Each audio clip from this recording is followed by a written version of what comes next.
Y si quieres participar de alguna temporada de Biblia Fácil, aquí aparece una dirección en tu pantalla. Ingresa a esa dirección y serás bienvenido. No importa la religión que tengas, no importa el lugar donde seas, queremos tenerte aquí. Puede ser tu inscripción en esta dirección. Y ahora estamos listos entonces para poder abrir la Biblia. ¿Estás preparado? Cierra tus ojos donde estás y vamos a orar. Querido Dios, gracias por darnos la oportunidad de poder una vez más abrir tu palabra y encontrar el mensaje que nuestro corazón necesita. Que tu Santo Espíritu hoy pueda tocar nuestro corazón, pueda llamarnos, pueda mostrarnos el plan que tú tienes para salvarnos. Que la manera como enseñaste al pueblo de Israel y quedó tan clara en ellos pueda ser la manera como quede tan clara en nuestra mente la enseñanza del plan de salvación. Por eso pedimos tu bendición y dirección en el nombre de Jesús. Amén. Saben que hay diferentes maneras de poder entender una lección. Y yo creo que la manera más linda de poder entender una lección es cuando alguien nos explica a través de imágenes, ¿no? A través de ilustraciones, a través de historias. Es la mejor manera. Por eso es que cuando Jesús estuvo aquí en la tierra, Él presentó el reino de Dios a través de parábolas. ¿Y qué era una parábola? Una parábola era una historia, ya sea real o algunas historias eran creadas para poder traer de lo conocido a lo desconocido, para poder llevar a las personas a un conocimiento profundo de una manera muy simple. Y a mí me encanta la didáctica de Jesús. Sin embargo, Dios es el maestro. ¿Y cuál fue la didáctica de Dios en el Antiguo Testamento? Eso es lo que vamos a ver hoy. Recuerden ustedes que en el primer día nosotros hablamos de que David decía: yo quisiera estar en tu santuario, vivir en tu santuario, porque yo quiero contemplar tu hermosura y quiero inquirir. La palabra inquirir es qué cosa significa: aprender, indagar, sumergirme. Yo quiero encontrar respuestas. Y saben, una de las cosas interesantes que eso nos hace seres humanos racionales e inteligentes es que el ser humano es cuestionador. El ser humano siempre tiene preguntas. Y una de las cosas que nosotros lidiamos en la vida es con aquellas preguntas que no tienen respuesta. Porque hay misterios en la vida que no entendemos. Especialmente cuando nosotros entramos al área del dolor en la vida. Cuando el ser humano comienza a sufrir, empieza a cuestionar. Y hay personas que quieren una explicación para todo lo que le sucede en la vida. Soñaron algo, una explicación. Me pasa algo, una explicación. Entonces aquel que busca siempre explicación, a veces puede ir al lugar donde no encuentra la respuesta verdadera. Y allí puede tambalear. Ustedes sabían que la mayoría de agnósticos y ateos son personas que tienen heridas abiertas en la vida. ¿Por qué negaron la existencia de Dios? Mírenme, nadie niega la existencia de Dios sin antes dudar su existencia.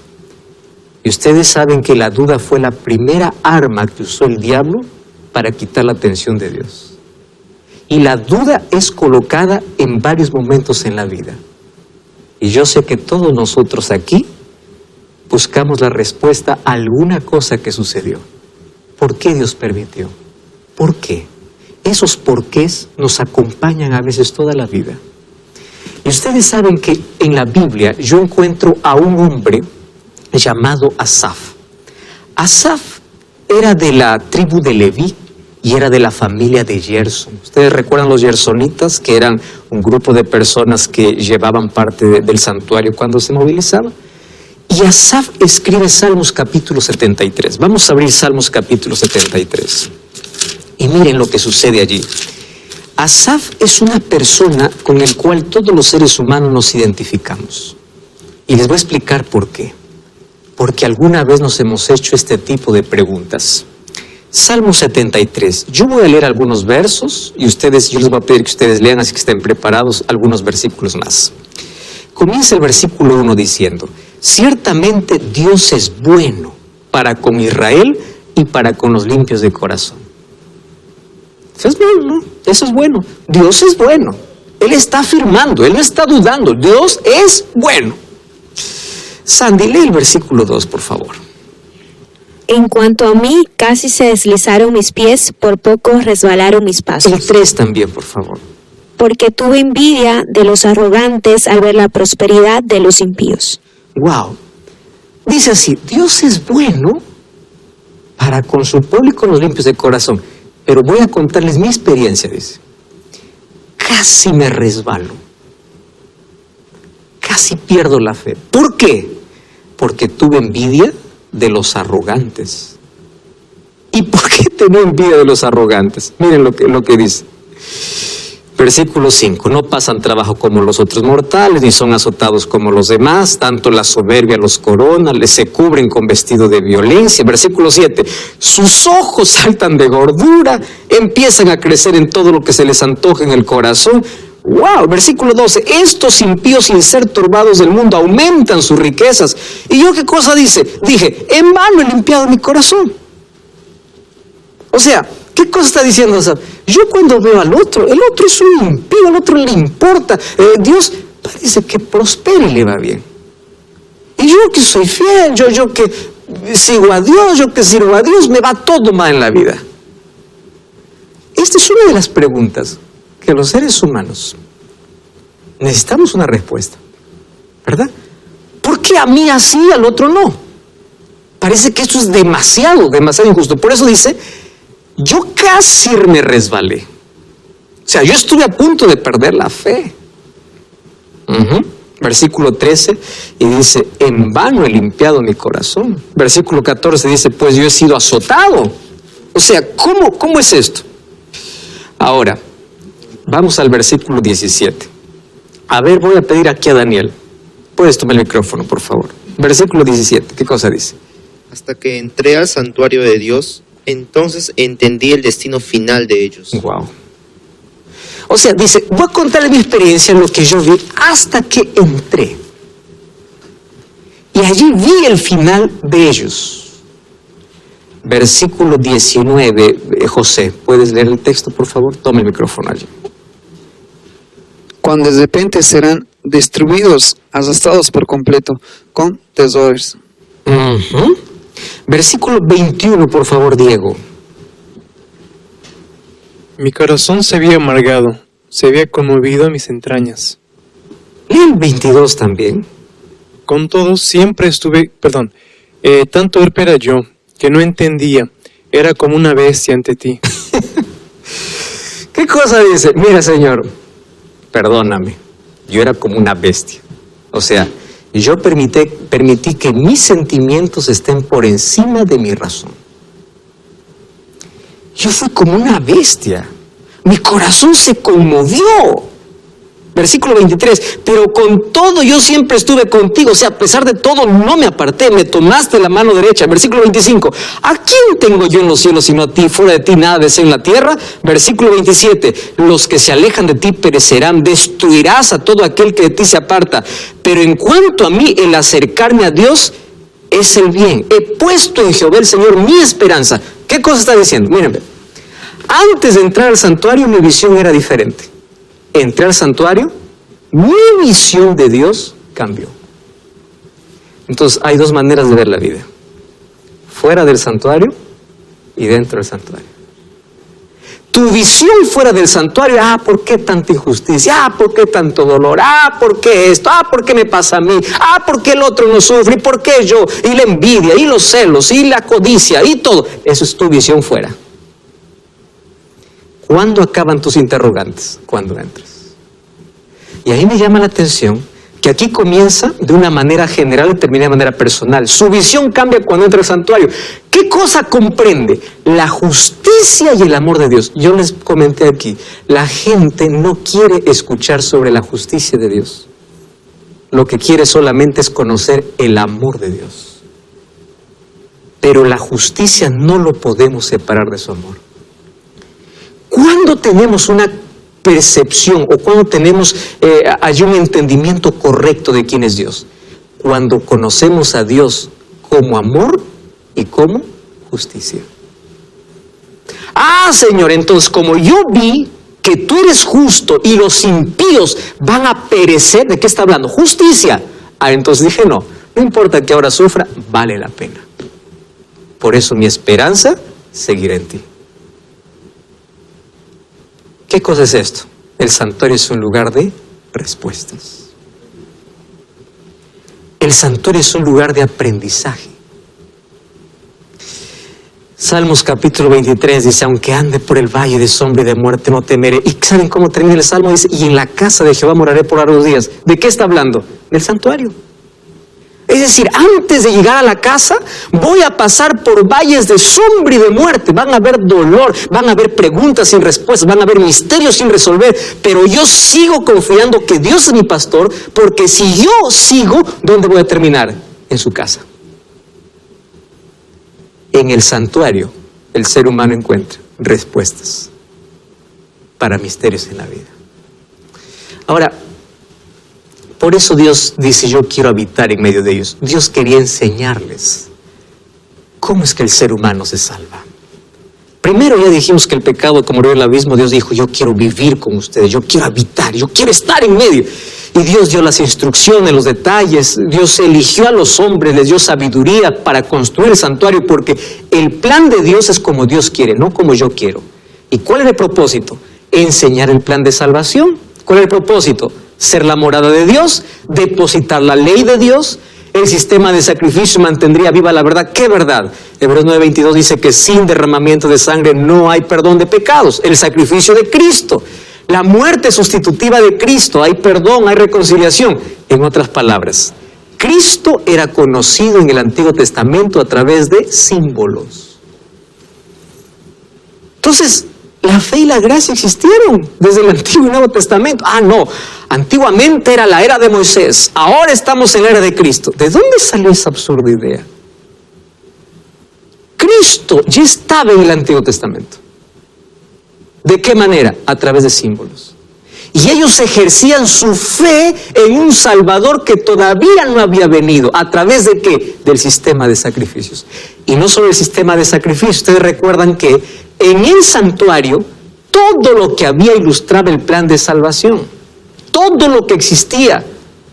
Ahora, los muebles, las medidas, los detalles, el modelo, por lo menos decía tres cosas. Había estética, belleza y creatividad, pero sobre todo ilustraba el plan perfecto de la manera como Dios iba a salvar al ser humano. Y Dios, créanme, es muy detallista y perfecto en sus planes. Ahora les voy a mostrar cómo se muestra ese detalle. Miren, Él dijo cómo tendría que ser cubierto, qué servicios tendría que haber, qué muebles tendrían que haber. Él colocó la ubicación, Él dijo cómo tenía que ser construido, Él colocó que tendría 3 lugares, atrio, lugar santo y lugar santísimo. Él incluso dijo cómo los sacerdotes tendrían que vestirse. ¿Y saben por qué dijo eso? Porque un sacerdote también era la figura de Cristo. Todo lo que había dentro del santuario representaba ¿a qué? A Cristo.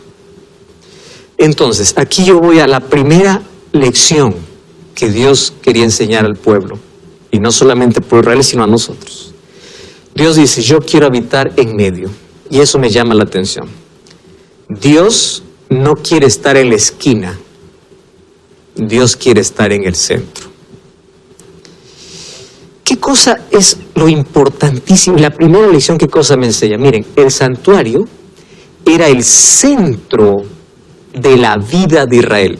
Una de las cosas que a mí me llama la atención de la religión cristiana y de las religiones orientales, ustedes saben que no hay muchas religiones, hay denominaciones religiosas, pero religiones en el mundo apenas hay 8 o 9 religiones. Budistas, el Islam, tenemos, o los musulmanes con el Islam, el cristianismo, en fin. Ahora, fíjense lo que sucede. En las religiones orientales, tú no puedes separar religión de la vida. Y ese es uno de los mayores problemas del cristiano occidental. ¿Qué cosa es el cristiano occidental? Mi religión es una cosa, mi vida es otra cosa. A un musulmán tú no puedes sacarle su identidad de su religión. Por eso es que ellos mueren por su religión. A un judío tú no puedes desligarle la religión de su vida. ¿Por qué? Porque la religión no es parte de su vida, la religión es su vida. ¿Entiende la diferencia? En cambio, ¿qué cosa hace el cristiano? Yo soy cristiano un día, el resto de semana yo como quiero, ¿está bien? O sea, aprendió a separar. Y ese es el mayor problema de la incoherencia.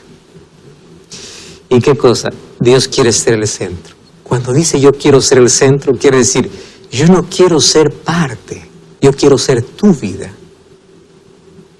Que tu vida pueda girar a mi alrededor. Por eso, Mateo 6:33, cosa dice Jesús, busca primero a Dios. Si Dios no está en el primero, no hay otro lugar donde Él puede estar. Porque Dios nunca está en una esquina. O está en el centro, o está afuera. Y a mí me encanta, miren, Filipenses capítulo 1, versículo 21, el apóstol Pablo aprendió eso a vivir en la vida. Filipenses capítulo 1, versículo 21. Wow. Este texto habla de cómo los cristianos debemos aprender a vivir. Dice allí el versículo 21. Porque para mí el vivir es Cristo y el morir es ganancia. ¿Qué cosa está diciendo? Mi vida se resume en una palabra.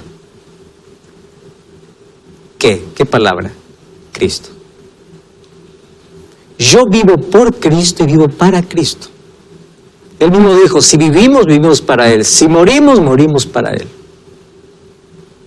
O sea, cuando Cristo llega a ser el centro, todas las cosas de la vida giran alrededor de Cristo. ¿Y dónde estaba el santuario? En el medio. ¿Por qué? ¿Recuerdan que todo el campamento estaba alrededor del santuario? ¿Y todas las carpas, en qué dirección estaba la puerta? En dirección del santuario. Cuando amanecía, buenos días, buen día, ¿no? Abre la puerta, lo primero que ve, Dios, la presencia de Dios. Si nosotros aprendemos esto en la vida, nos habremos ahorrado tantas heridas. Otra lección importante del santuario. En el santuario había una lección que nunca iba a olvidar el pueblo de Israel y nosotros nunca hemos olvidado. Habían dos características del santuario. Es la palabra limpio y santo. ¿Recuerdan que cuando el santuario se contaminaba, había un día donde se purificaba? Porque el santuario necesitaba estar limpio. Y las cosas que estaban aquí, por eso es que incluso viene atrio, lugar santo y lugar santísimo.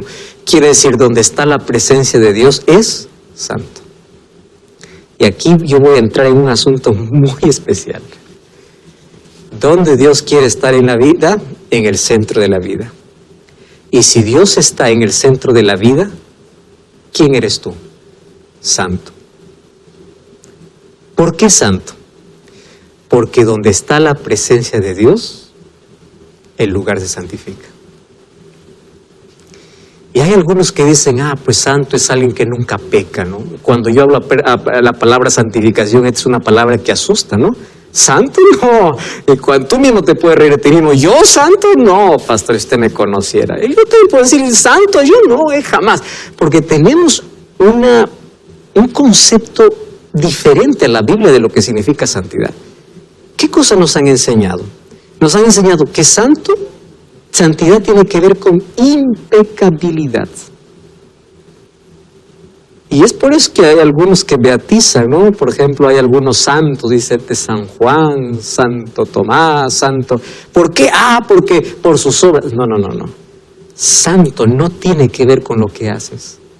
Santidad tiene que ver con lo que permites que Dios haga en ti. Entonces tú puedes ser santo aún siendo pecador si permites que Dios cada día te vaya cambiando. ¿Y cómo se entiende ese concepto de santidad? Tú sabes que la Biblia habla mucho acerca de santidad. Incluso hay un texto que dice que sin santidad nadie verá al Señor. Por eso yo quiero que tú entiendas que esto es importante y esto es una de las enseñanzas más grandiosas que tenemos en el santuario. Por eso vamos a desarrollarlo esto después de una brevísima pausa. No cambies el canal, estamos de regreso. Esto es fácil.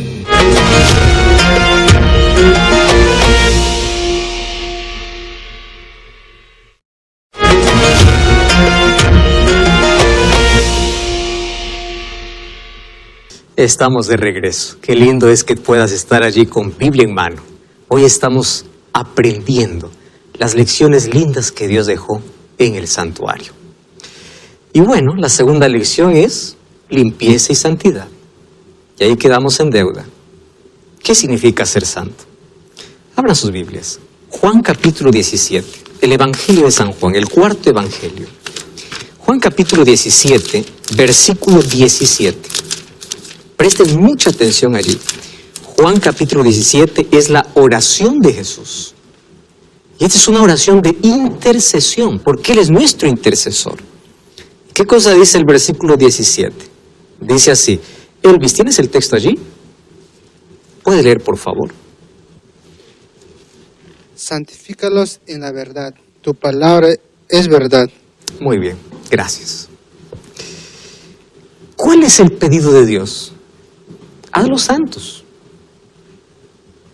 ¿Qué significa santo? Separado. ¿Por qué tenemos miedo a la palabra santo? Porque en nuestra cabeza está que santo es impecable. Y Jesús ora por sus discípulos y le dice, Dios al Padre le dice, santifícalos, o sea, hazlos santos.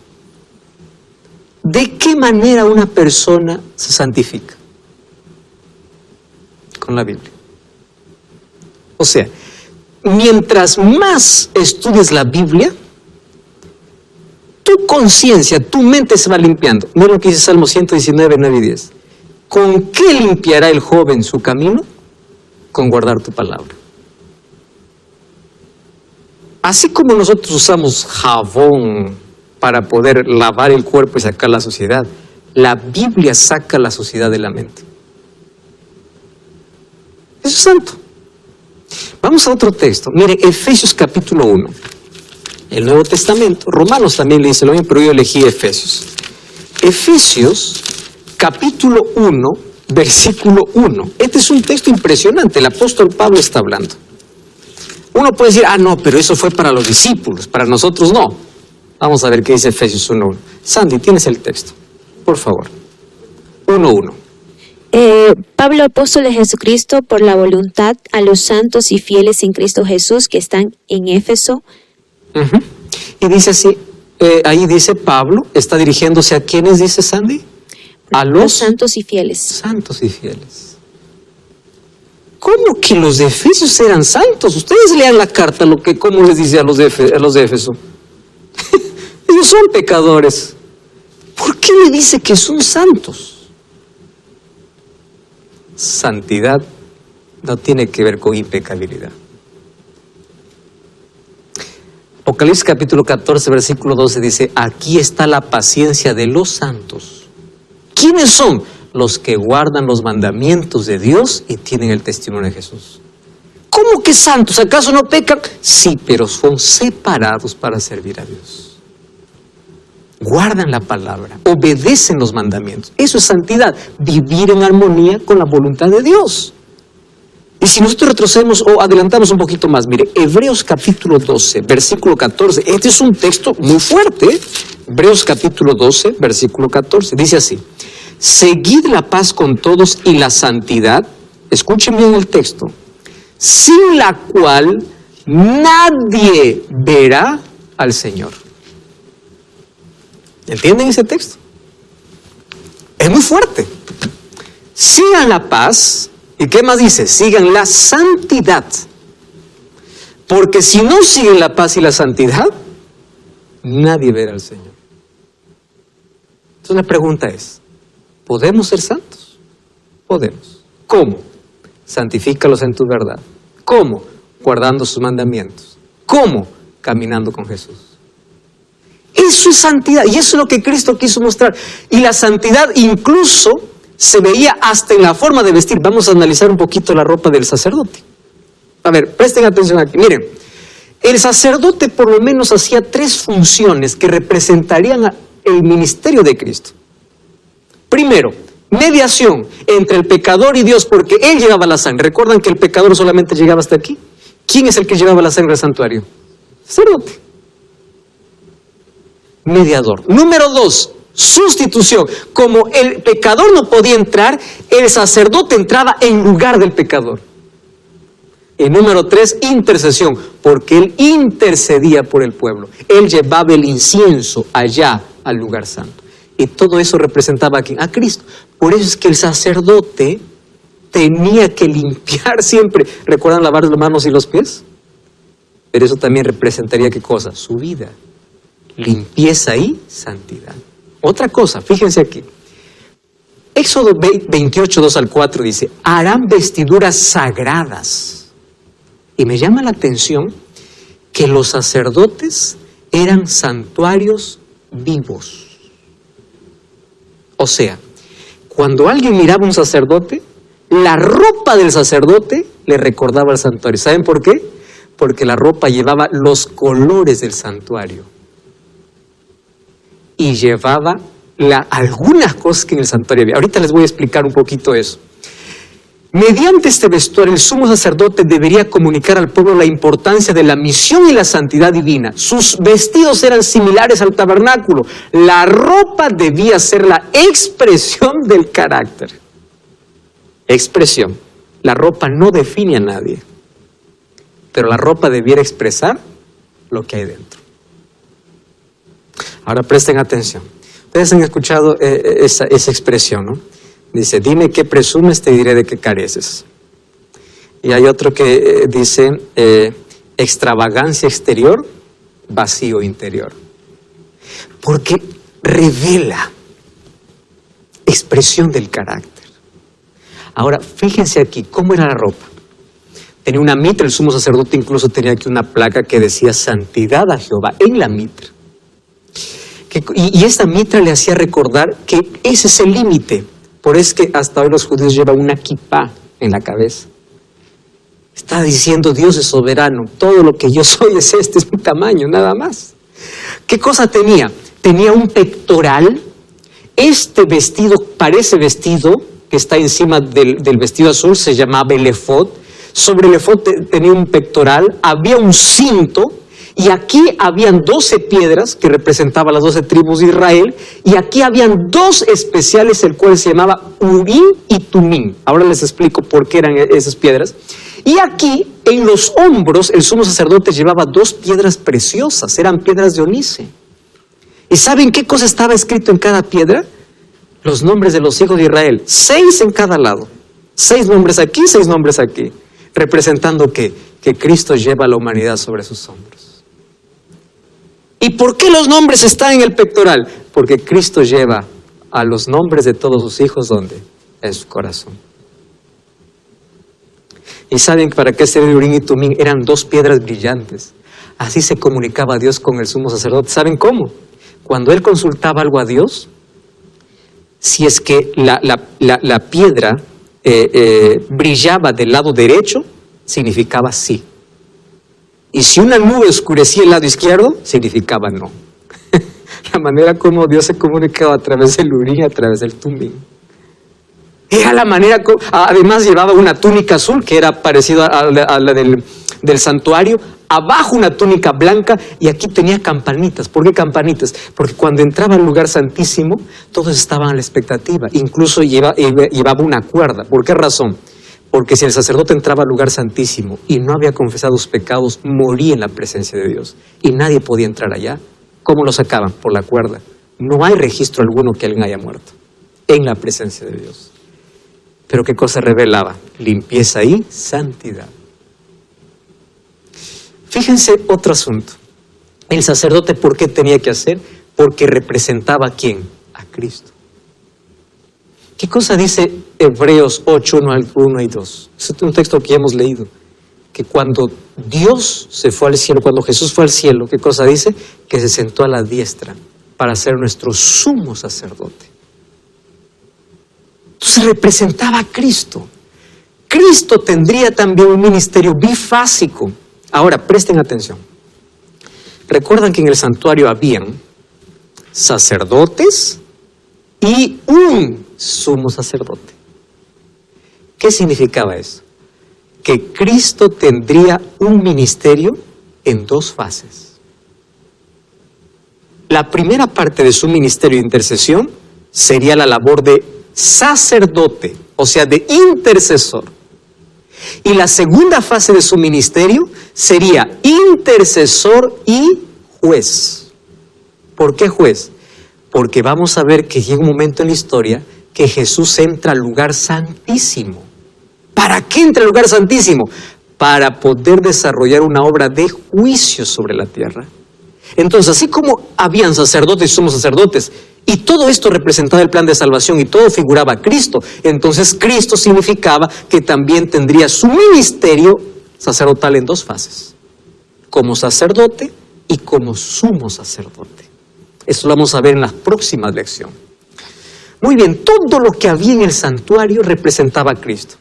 ¿Recuerdan ustedes los panes, el propiciatorio, el altar de incienso, el sacrificio, el altar de holocausto? Todo significaba que representaba a Cristo.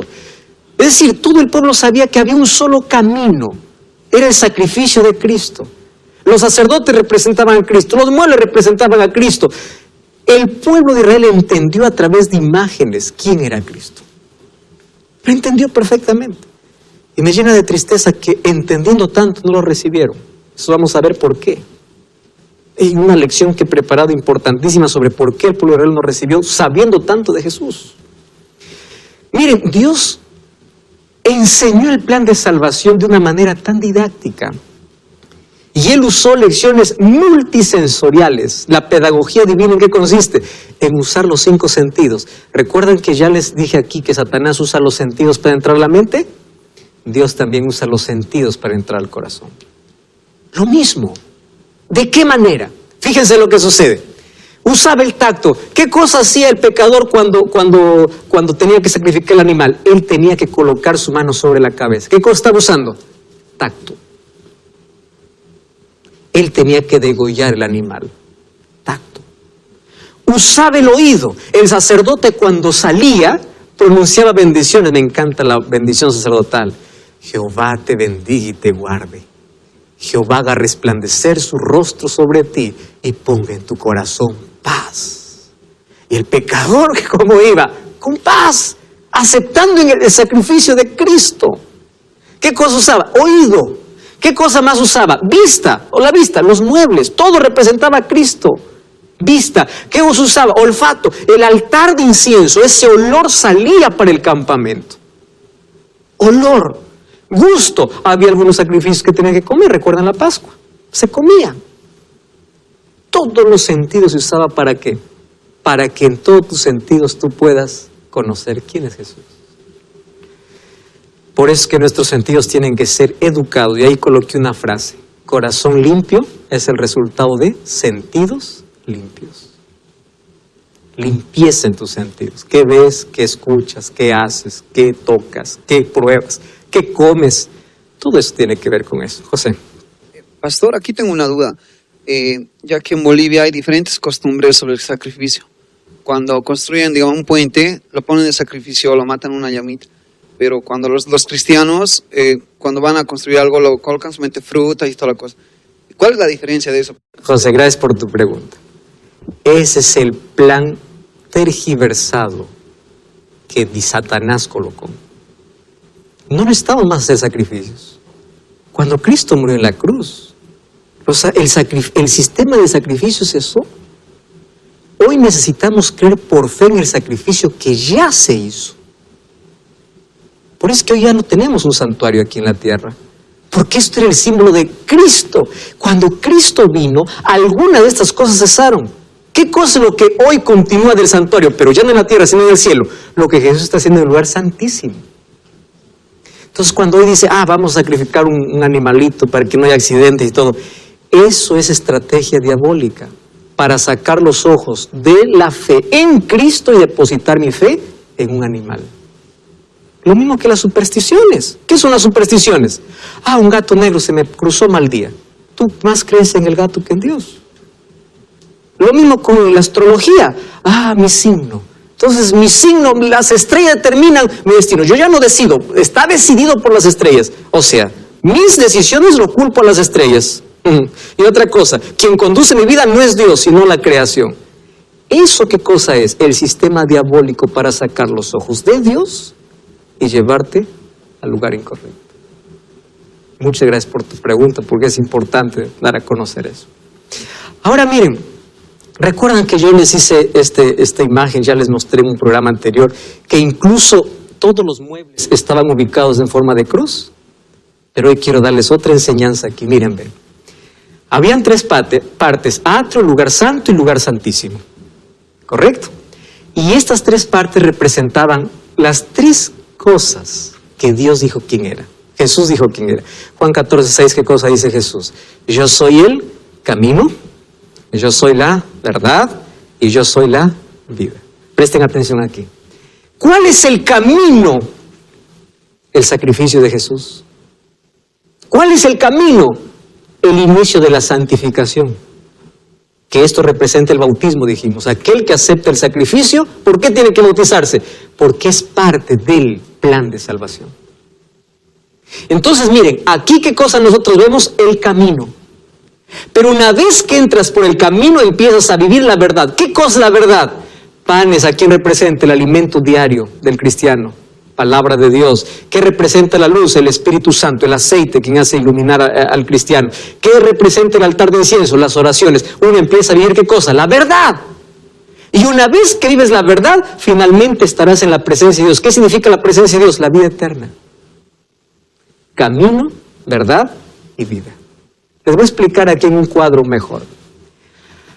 Hay muchas personas que están lejos del santuario, o sea, no tienen correcto el plan o no tienen el plan de salvación en su vida y ni les importa. Ellos están fuera del santuario. Hay otras personas, estoy hablando de esto de manera simbólica, manera figurada. Hay otras personas que están en la puerta del santuario. Dicen, sí, me gustaría, pero todavía no. Están en indecisión, no están en la puerta. Quiero entrar, pero mejor no entro. Están entre afuera y adentro, están en la puerta. Incredulidad, duda, en fin, tantas cosas. Muy bien. Pero la persona que entra al santuario, ¿qué es lo primero que hace? Acepta ¿qué cosa? El sacrificio de Jesús. Y cuando acepta el sacrificio de Jesús, recibe el perdón. Cuando recibe el perdón, ¿por dónde tiene que pasar? Por el altar. ¿Qué cosa es el altar? Comienza una vida con Cristo. A través del bautismo. ¿Se dan cuenta? Ese es el camino. O sea, entras a la presencia de Dios, aceptas el sacrificio, comienza una vida de santificación y entras ¿a dónde? Entras al lugar santo. En el lugar santo hay una vida de oración, hay una vida de comunión, porque Cristo es el pan de vida, y el candelabro, que es representación del Espíritu Santo. Por eso Jesús dice que nosotros somos llamados a ser luz. Nadie puede ser luz si primero no aceptó el sacrificio de Cristo, no fue bautizado y no